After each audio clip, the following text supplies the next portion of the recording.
Okay, I'd like to open the meeting. It's now 6:01 PM. June 4th, 2025. Samantha, will you take roll call? Yes. Bartolo Square North, Nate Castillo. Bartolo Square South, Justin Richards. Blackstock South, Chris Bissonette. Bryce Canyon North, John Hike. Cabrillo, Rainey Stephan. Cal Giesler, Elizabeth Garcia. Carriage Square, Guido Golner. Channel Islands, Tom McNally. Cypress, Noemi Corpus. East Village, Ron Arwejo. El Rio West, Dan Ryberg. 5 Points Northeast, Pat Brown. Fremont South, Kim Winch. Hobson Park East, Roger Poirier. Hobson Park West, Cecilia Ravello.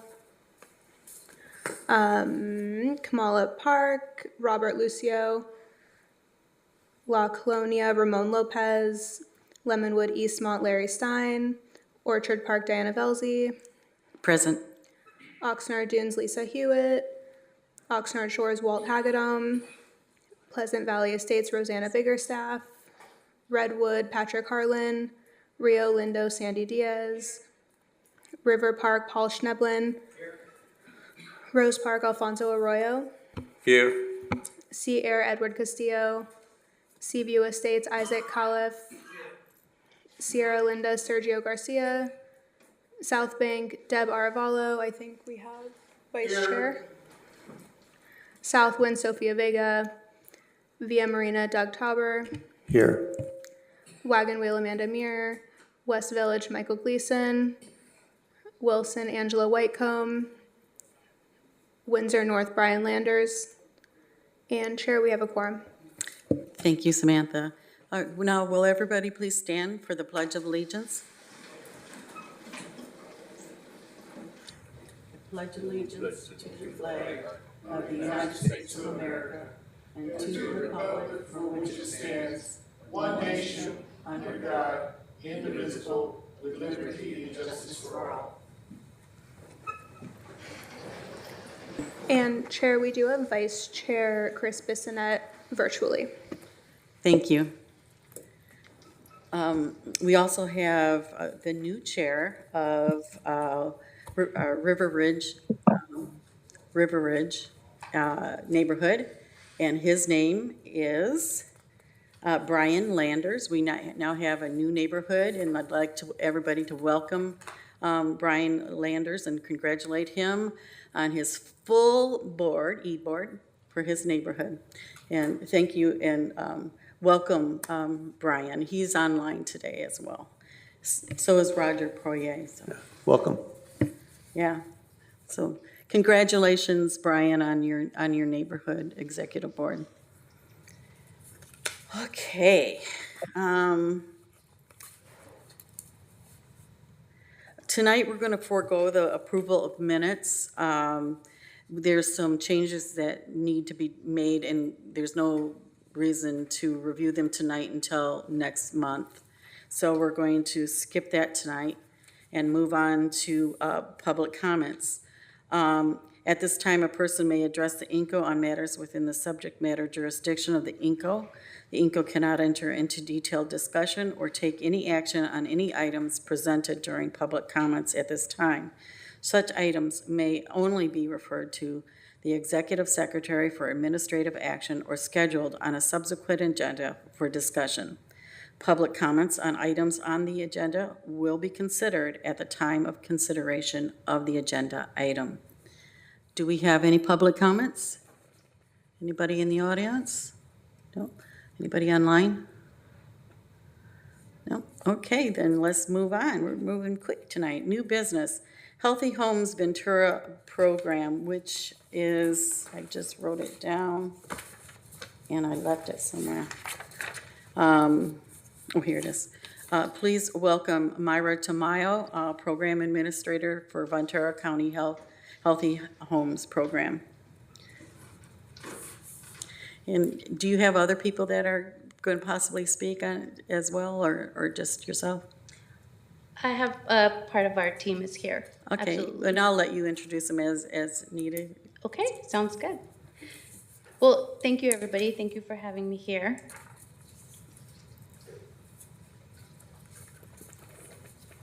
I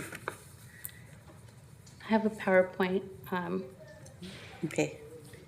It's now being shared up on the screen. So I'm with Ventura County Public Health, and I'm here in representation of our Healthy Homes Ventura County program. This program is a lead hazard remediation program, and it's dedicated to the prevention and remediation. Thank you. Of lead-based paint hazards.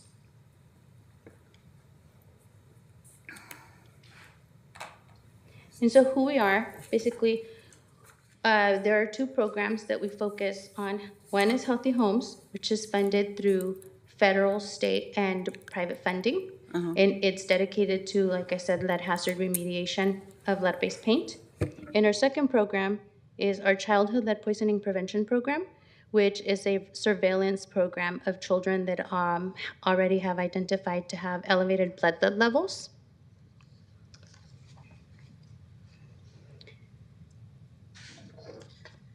So tonight I'm focusing on Healthy Homes Ventura County, which is a lead abatement program that assists with financially to homes primarily built prior to 1978. This program is dedicated to providing comprehensive case management of surveillance for elevated blood lead levels in homes that can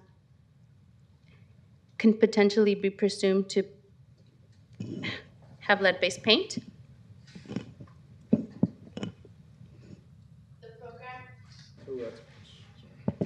No, you're fine.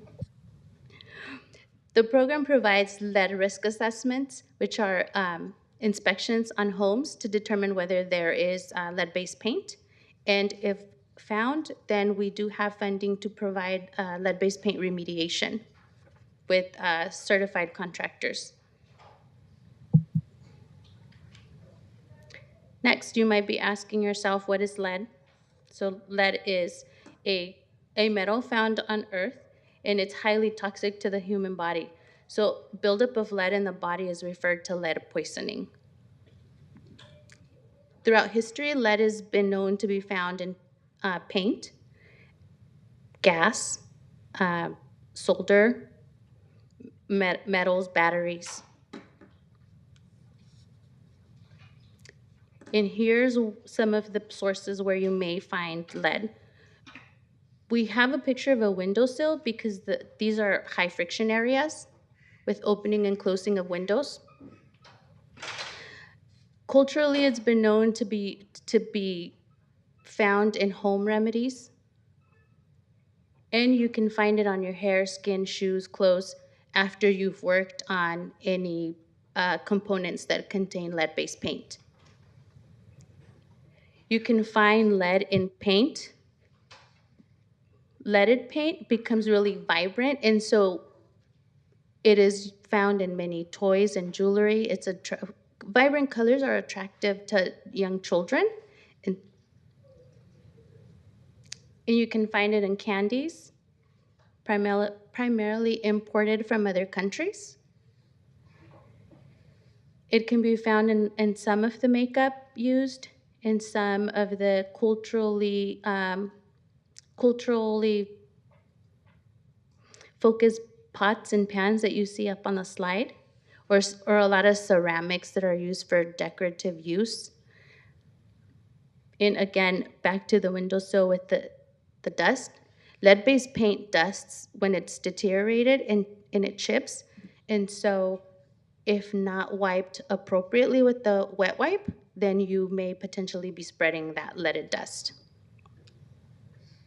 So who's at risk? Everyone, right? But primarily children under the age of 6 and expectant mothers. Children spend more time playing with toys on the floor near dusty and dirty areas. So they tend to do a lot of hand-to-mouth movement, and their small bodies absorb lead a lot quicker. And what does lead do to young children? It impacts their brain development and their central nervous system. which potentially leads to IQ problems, behavioral issues, and in many cases, learning disabilities. So lead poisoning is one of the most common and preventable environmental health threats. But guess what? It's 100% preventable. You might be asking why I'm here and why this may be important to you and your communities. Um, so we focus on the prevention and educating communities on the intake of nutritious foods. Intaking nutritious foods and rich foods in greens and vitamin C help eliminate those toxic metals from the body. We recommend that children get tested, and those people that work in construction sites that deal with leaded paint. Hygiene is important, and when in doubt, getting a certified lead inspection on your home. Again, I want to reiterate, these are homes that are built prior to 1978. And here's where we get to the fun part. We wanted to come and talk about our program with you because you're out there in your neighborhoods and your communities, and a lot of times there's unsafe work practices. In order to treat lead-based paint or remediate it or work on any components that have leaded paint, you must be certified. There's a lead worker certification. It's like a 3-day course. And sometimes some of the people, or even ourselves working on our own home, don't know how to remediate it appropriately and set up the right containment to prevent any dust or paint chip contamination, even in our soil and into our neighbors and into our communities. And so primarily that's what we're here. We're here to raise awareness and educate you on the risks of lead poisoning and how within our communities, if we're doing work and we're like dry sanding a wall or a component, then, and we're not doing it correctly, we can potentially be causing an environmental hazard. And so we're here to ask that you continue to promote this information and to spread the word. If you're driving around your neighborhood and you see someone working on a property that is presumed to be older than 1978 and there is deteriorated paint, we like to presume that it's leaded until we conduct an environmental risk assessment and we identify whether it is positive or is negative. And so, not that we want to tell on our friends and neighbors, but we do have a tips and complaints line where you can call us. We don't go out there and fine anybody, but we go out there and we have 2 environmental health specialists that go out there and assess whether the work can potentially be impacting the environment with lead-based paint. And so if this is the case, like I said at the beginning of the presentation, our program has funding to pay for the inspection. These inspections can range anywhere between, I don't know, $750 up to $2,000, depending on the size of the home and the square footage. And so who's eligible for these programs? We have 3 different funding sources that we will try to qualify you for.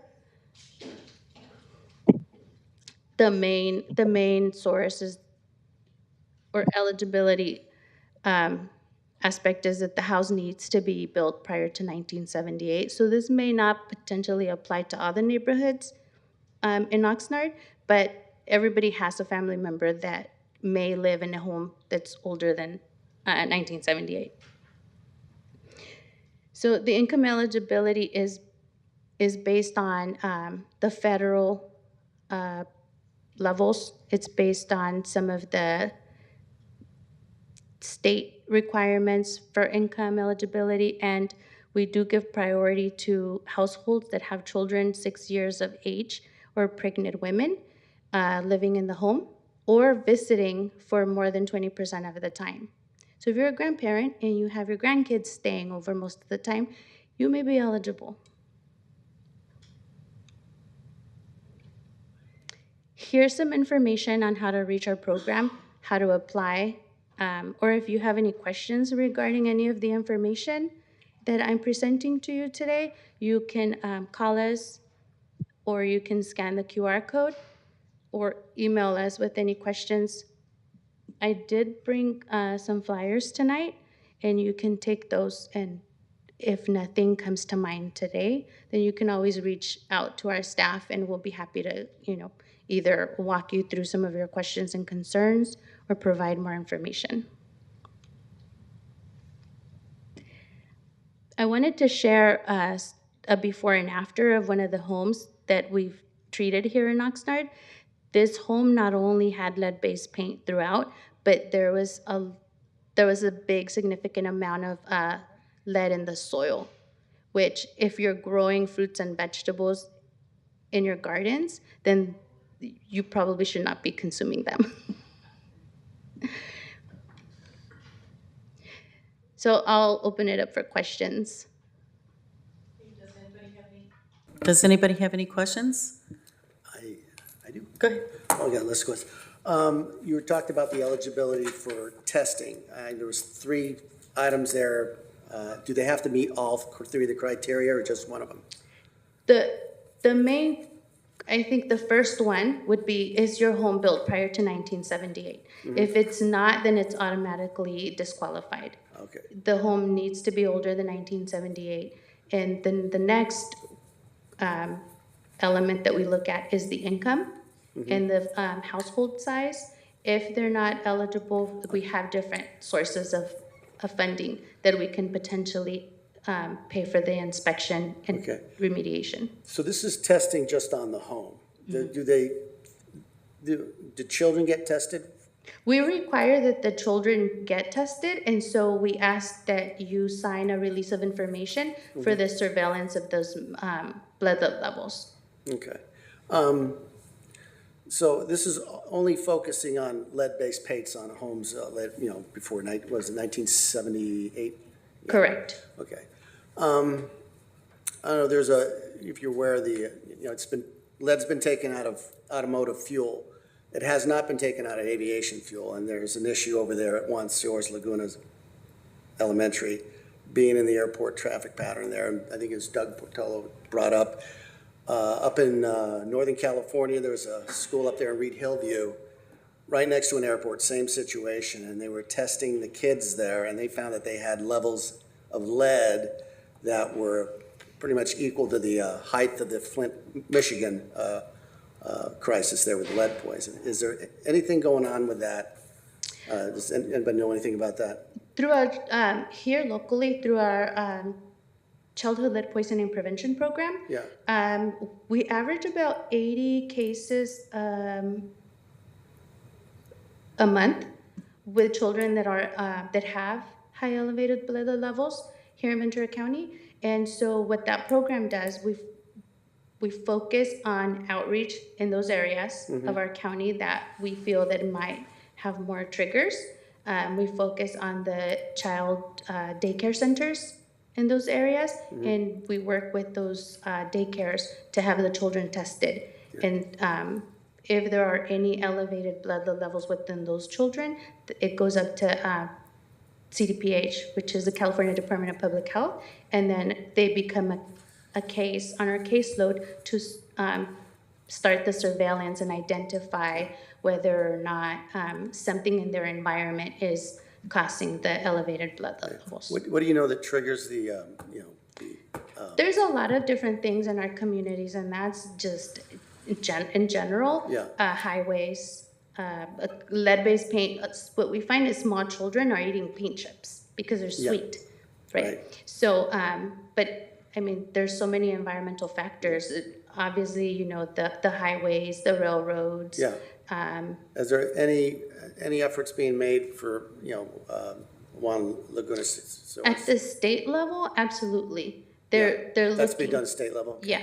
Okay, so you know that is actually going on, and have kids been tested? Do you know? Kids are constantly tested at the state level. They're trying to pass. I'm saying at that school particularly. Which school? At Northern California? No, right here at Juan Lagunas. The one, I'm sorry? at the elementary school in, right on Fifth. I don't know the name of It's it. Soria Lagunas, yeah. That becomes a state, the state comes in and they deal with it. And so if there's any child that results in with elevated blood levels, then the state directly connects with our public health nurse in our childhood lead poisoning prevention program to monitor the levels. But as far as we know right now, there isn't a correlation. Or there isn't like, An investigation. there haven't been no findings of like an amount of children there that now they have to look into it further. Okay. Okay. Thank you very much, Myra. Appreciate it. Yeah. We do have two questions, or two speakers online that have questions. Okay, Chris Bissonette? Hi, this is Chris Bissonette, Blackstock South. Can you hear me? Yes. Thanks for talking about the airport with the lead abatement over there. The biggest question I got now is if you're focusing just on lead alone, there's buildings that are made 1978 or later or earlier that have asbestos in it. Now, if you're going to protect from just lead alone, you really kind of need to focus on the other hazards in a household. Our current funding focuses on lead remediation in residential properties. So who would we talk to? Who would we talk to about actually the other side of it with the hazardous materials such as asbestos? Our funding is federal through HUD, so probably the Housing and Urban Development for potentially more funding to address additional environmental factors. Okay, thank you. There's the second person. Second person online, I can't see who it is. Noemi, please unmute. and Noemi? you can speak. Hi, can you hear me okay? Yes, go ahead. Okay. Hi, this is Noemi. I'm from Cypress Neighborhood Chair. So my question is, what is the resource or course of action for neighborhoods that have residents whose business is, home improvement, and so they break down the home from a different place and places it on their trucks and then parks their truck in our neighborhood, with potentially, asbestos and lead and everything on it on their truck, and our kids here and our elderly walks around the neighborhood and breathes this stuff. What is our resource? What is our course of action for us that have to experience this? You know what? I would suggest that you refer them or call our line. We do have funding to provide training to the people that are working the construction area that are handling leaded components. So we'd be happy to provide. Sometimes it's more on the education and not knowing that it's a health hazard and a risk. So I would like to start with giving that person an opportunity to learn that what they're doing can not only be potentially hazardous to their neighbors, but to themselves if they're not wearing appropriate protective equipment. They can be inhaling all of the dust if they're also not handling the abatement correctly. Like, for example, dry sanding leaded paint is very toxic.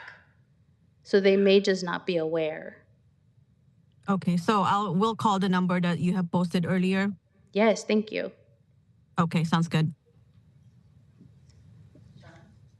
John? Yes, John Ike, Bryce County North. So the funding for the income-based assistance, is that through Housing and Urban Development? Mm-hmm. Do you expect those funds to be continued? As far as I know, our current funding is not going to be interrupted. And so our current funding takes us to June of 2026. And as you know, the current state is uncertain. Okay. Okay, I have a question. The income eligibility for the base home income, is there a set number for that? Or is it set yearly income for when you can meet those There levels? is, it changes every year around April, May, but there is there's an income ceiling depending on the household size. Unfortunately, I don't know it off the top of my head, but if you call, I'm sure our staff are great, so they'll be able to just give it to you over the phone. And it's also on our website. Thank you. Yeah, of course. Okay, did I see another hand up online? It looks like, is that Naomi again? Okay. Yes, sorry, one more question. Regarding the homes that are built, I think you mentioned 1978. How do we know for sure after that that the homes are not doesn't have any lead? The homes that are built after 1978? I'm that not your- sure what year you said. The only homes that are built before did you say 1978 that are that are can be covered with this program? Is that what you That mentioned would earlier? be correct. After So how do night, we know for sure after 1978 that the homes are not doesn't have lead in it? they made the cutoff 1978 because after that, uh, lead was banned from paint. Okay.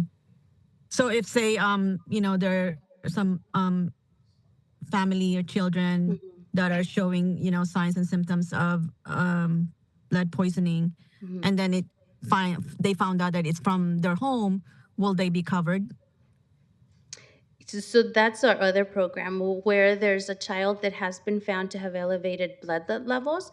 There is a full environmental investigation that happens in that child's home and environment to determine. And at that point, they don't look at the age of the home. They automatically conduct the investigation along with examining the paint, the soil, the water, the toys they play with, the food they eat, the pots that the food is cooked in. I mean, it's a comprehensive investigation of that child's environment to identify the potential source of the hazard. Oh, and did you say that's the housing department? That's with our childhood lead poisoning prevention program.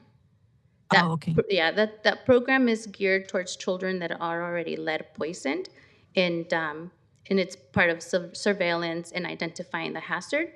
Our Healthy Homes program is focused on remediating and abating the lead-based paint. I see. Okay, thank you. Yes, of course. Is there anybody else?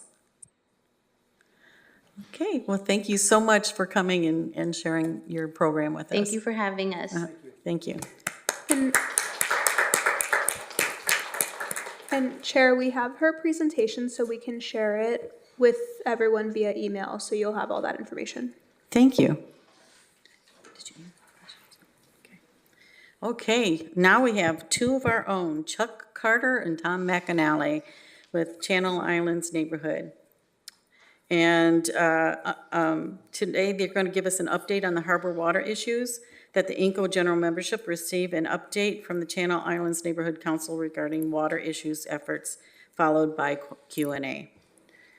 Thank you. Good evening. My name is Chuck Carter, and I can give you an update on the harbor water quality issue and the issue that affects the California coast from San Diego up to Santa Barbara.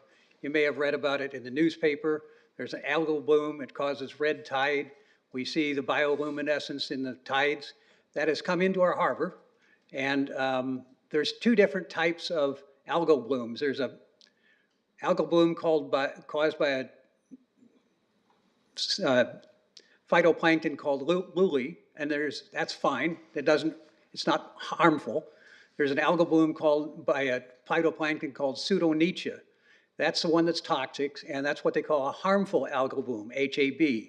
So you've seen that in the newspaper. It's been affecting the California coast. We're seeing dead sea lions, dolphins, birds are affected by the little plankton that eat this toxic algae. It goes into the little fish. The big fish eat the little fish.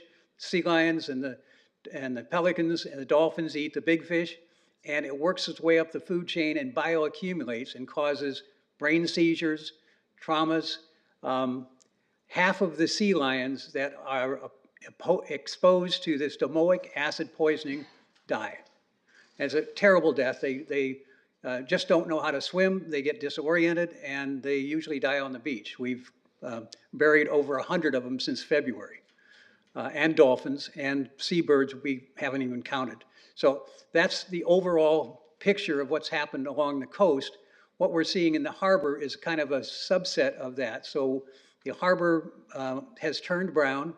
We're seeing really what they call turbid water. You can't see down more than a foot or two. And that has been brought to the attention of the city of Oxnard. They have offered the use of the 311 app to report algae, report brown water, and they've hired a contracting company to come out and pick up the algae. Picking up the algae helps reduce the amount of decay. The decay causes low dissolved oxygen in the water. The low dissolved oxygen is what's causing a fish kill. So we've been fortunate so far. We have not seen a major fish kill. Back in 2018, we had a minor fish kill, and that started this whole concern about the harmful algal blooms coming into our harbor. So we're in a period right now where we have a high level of harmful algal blooms out at Port Hueneme. That's the closest sampling site. The end of April, 60% of the algae collected out of that site were the toxic algae called Pseudonychia. Since then, we've seen a reduction in the amount of sea lions that are reported with domoic acid poisoning. The belief is that we're ending the season. It started earlier this year than it ever has. Started in February, usually runs March through June. Started in February. It looks like it's going to run February through May, and it's declining right now. So our group started taking water samples mid-May, looking at the dissolved oxygen content and the turbidity, and we saw really high levels in Seabridge and Westport of low dissolved oxygen. I should say low levels of dissolved oxygen, below 5 milligrams per liter, which is toxic to the aquatic species. Since then, since the last week, it's been improving. So we're hopeful that it will pass. We'll see another bout of algae blooms at the end of the summer. So these algae blooms are caused by an abundance of nutrients like nitrates and phosphates. Some of it comes from the egg fields, some of it comes from deep down in the water. And that's what causes the algae bloom, and that's what we're seeing now. We are going to continue to monitor the situation, and Tom will talk a little bit more about the remediation efforts. But any other questions about the current algae bloom? I do. You're talking about the cause of this is from, you said from phosphates and nitrates coming from fertilizer, right? Correct? Well, it's nutrients. There's nutrients upwell from the deep down in the 600-foot ocean, hits the escarpment, comes up to 100 feet, and it's really a rich environment, and it causes the algae to bloom. Is this like cause of the farming going on, or? Yeah, the farming contributes or to just runoff from other farmlands? And well, no, it's just a natural nutrients from deep down in the ocean. okay, And so that's one source. The other source is the runoff from egg fields. I see. I got you. And we have, runoff in Edison Canal coming into the harbor. We're monitoring that. It has not reached a level that exceeds state standards that we tested from 2021 through 2024. And, the Farm Bureau is doing a pretty good job of reducing the amount of nutrients that are coming. They have what they call best management practices to control the amount of fertilizers they put on so they don't have excessive runoff. All right. Thank you, Chuck. Go ahead. Is there any other questions from the floor on the algae blooms? Okay, go ahead, Tom. Right. Okay, so I'll just, thanks, Chuck. Does a great job all the time. Yeah, he did. And just a couple of other items to let you know that we continue to work with the city of Oxnard. And their contractor that we help them get and select and pay, and it's called Craft Water, and they're a long-term contractor with the city for various water control, drainage and the sewage system and the rest of that. So they're well-known and well-respected. And we just help them. Right now, the current task is long-term remediation and plans for the implementation of that. And we have various presentations covering details, covering at various levels of detail. We have a 5-minute and a 30-minute and several hour versions. And I'll tell you about that. They're on our website. Some of them are on our website. We have developing new ones constantly in order to remain current. One of our focuses here is keeping all the politicians involved. And that includes the city, the county, the state, and the feds, because we don't know how much it's going to cost to fix the problem in the long term. And we've done some significant, we've helped the city acquire and the county acquire funds from various sources to get the work done that we've done so far. We have quarterly meetings. The next quarterly meeting is July 24th.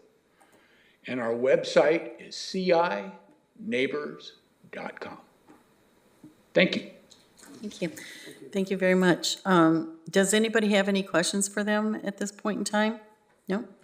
Well, first, I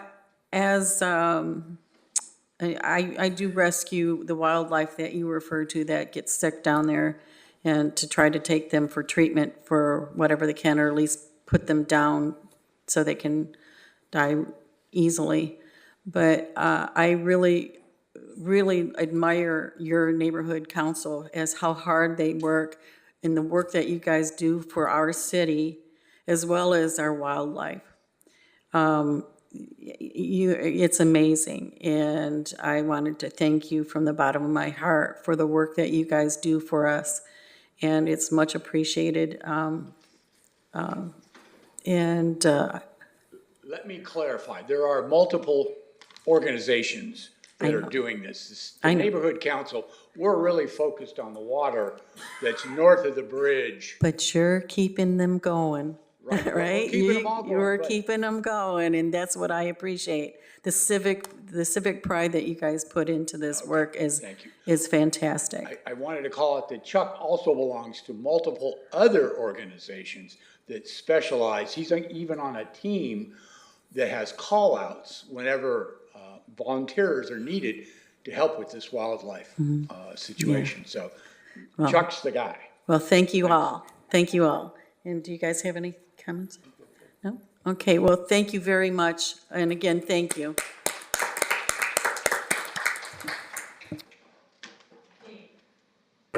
Let's move on. Neighborhood chair reports. Neighborhood chairs may individually report on items of interest or concern to their neighborhoods. The INCO cannot enter into a detailed discussion or take action on any item presented during these reports.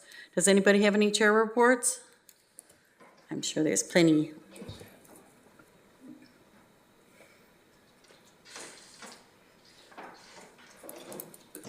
Hey there, good evening. Sandy Diaz from Rio Lindo. So we do have our meeting tomorrow night. We do have elections, so it could be a whole new board by next month. And we have Tim McDonald coming to speak, and he'll be speaking on the Oxnard Homeless Prevention Program. And also we have at our meeting tomorrow many updates on the speeding, and once again we're revisiting speed bumps in our neighborhood. Excuse me. And also on Saturday we have our big bulky drop-off day, so that will be at Rio Lindo Park from 8 to 2. So thank you. Thank you, Sandy. Thank you. Hi, Ellis. Go ahead. Hello, Ellis Carter, South Bank.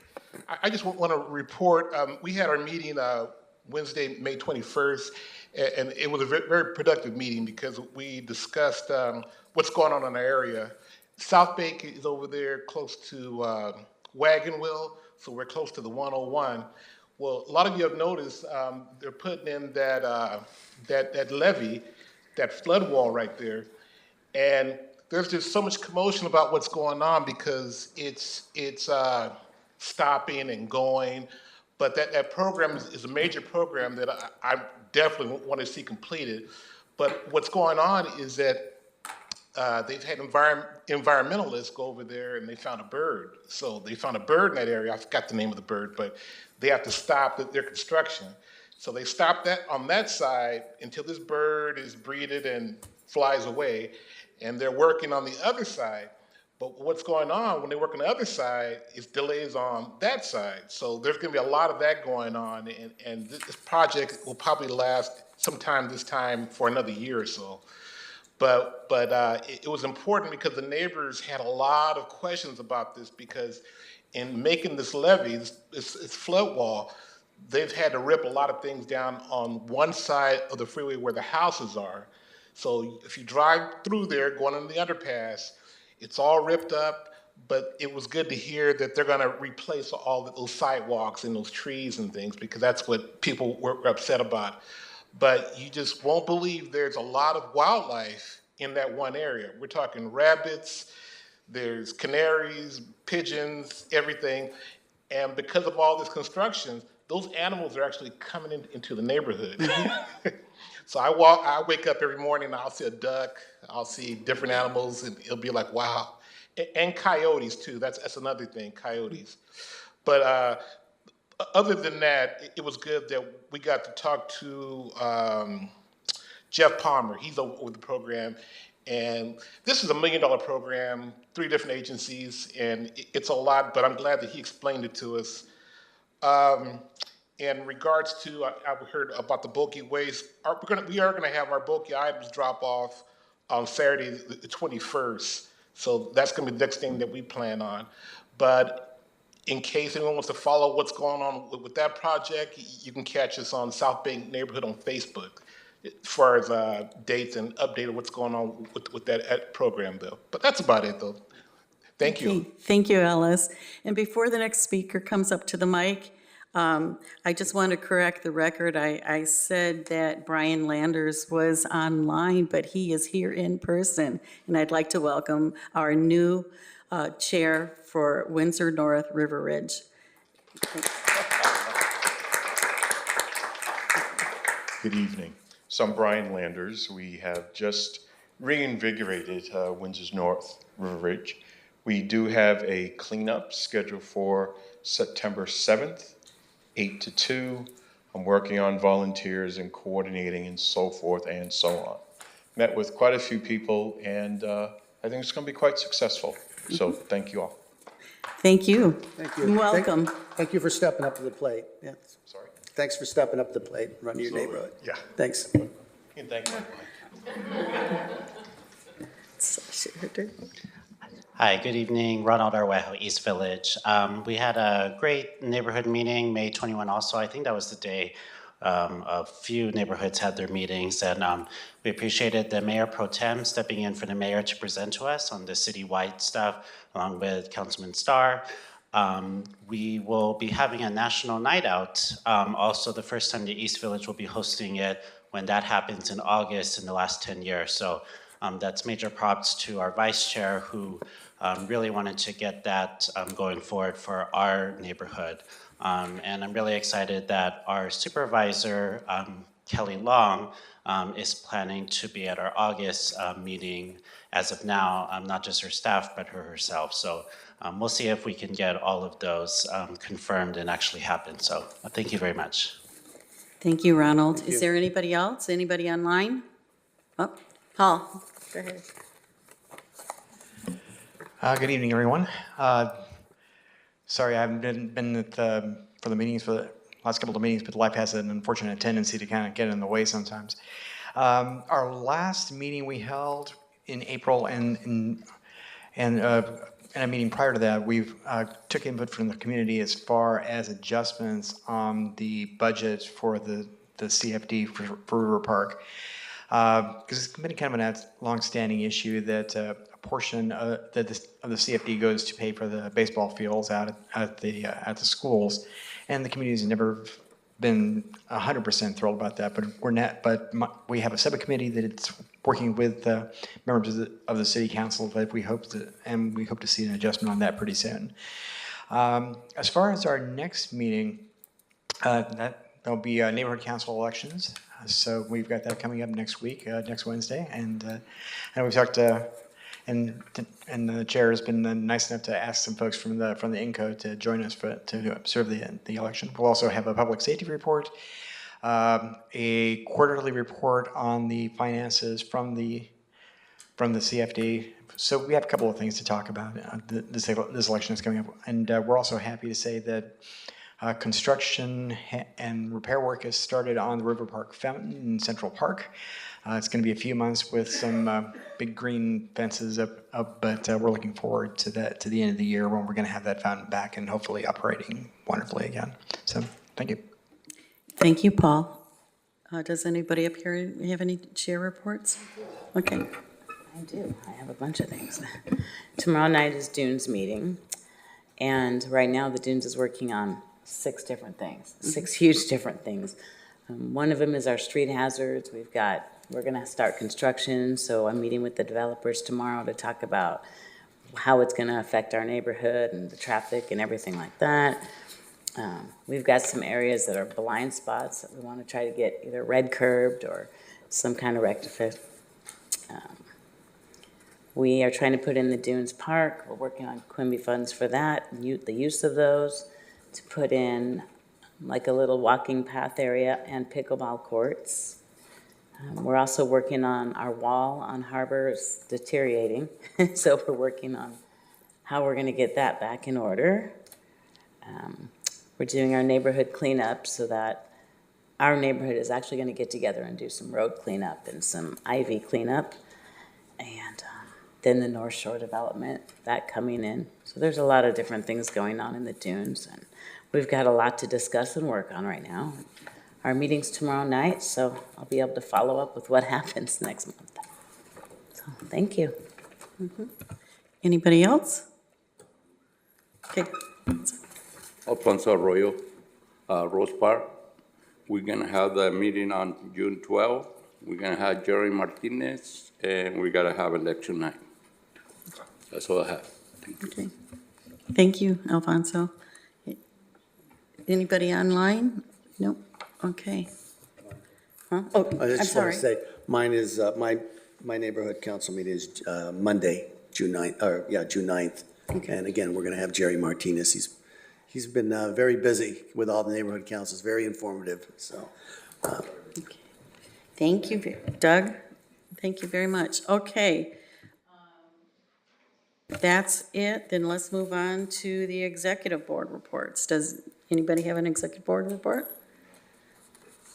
As far as getting an update on what's going on in Isaac's neighborhood with the toxic plume they've been having, the next report for for soil gas reports is coming out on the 15th.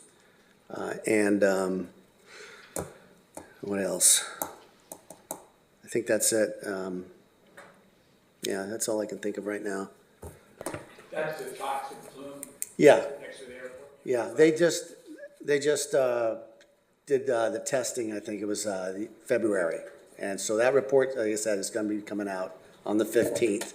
So yeah, it should be coming out on GeoTracker that day. So, yeah, GeoTracker. It's kind of tough to go through and find the reports, they're buried in there. But once you've done it a few times, you'll find what you're looking for. Right, thank you. Thank you.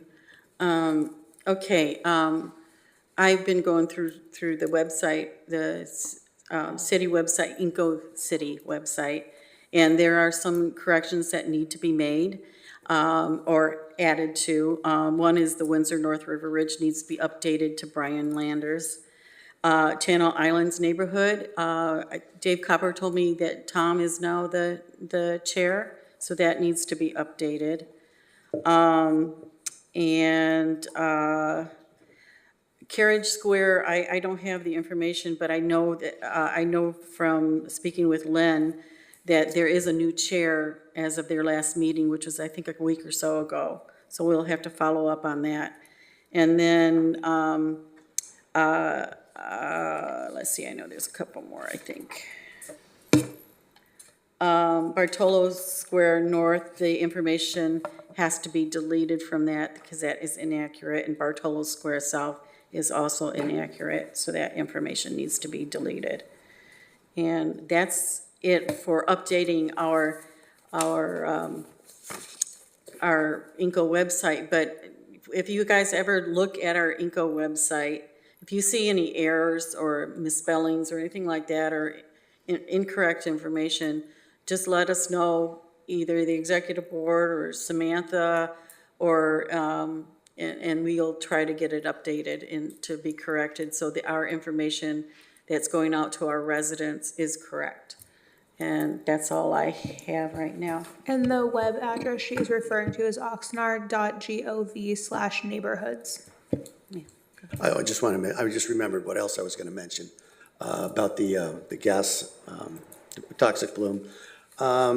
There was an issue with gas probe, I think it's 38, that's out there on 5th.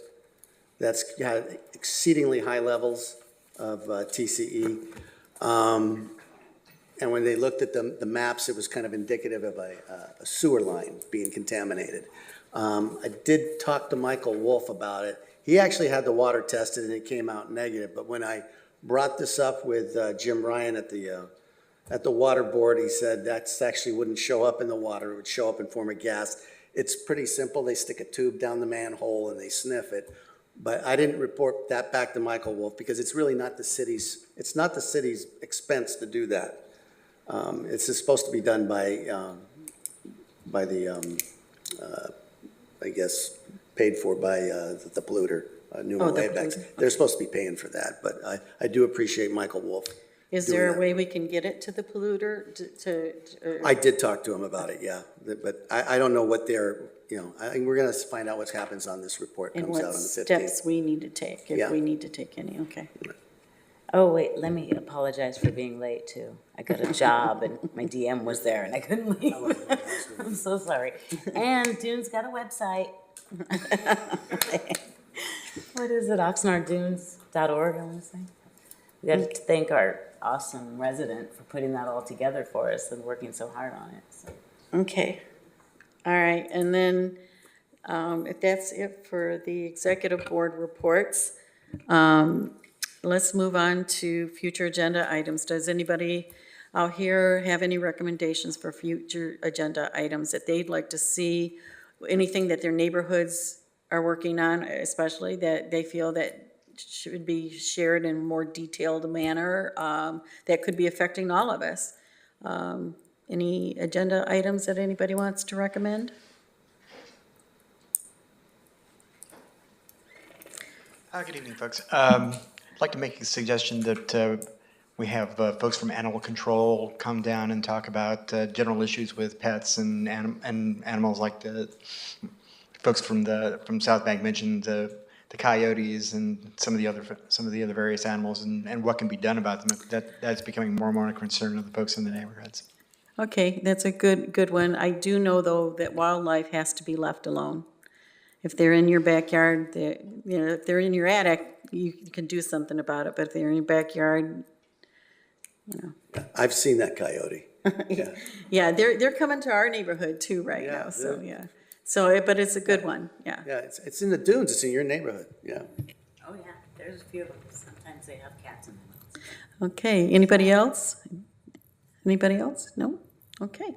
All right. So this is easy. Let's move on. Without hearing any objection, I'd like to adjourn this meeting. Hearing none, meeting's adjourned. You'll second it? I didn't hear that. I'm sorry. Till after the fact. Recording stopped. A little bit, held on because of the airport. He's on the airport. Really in awe.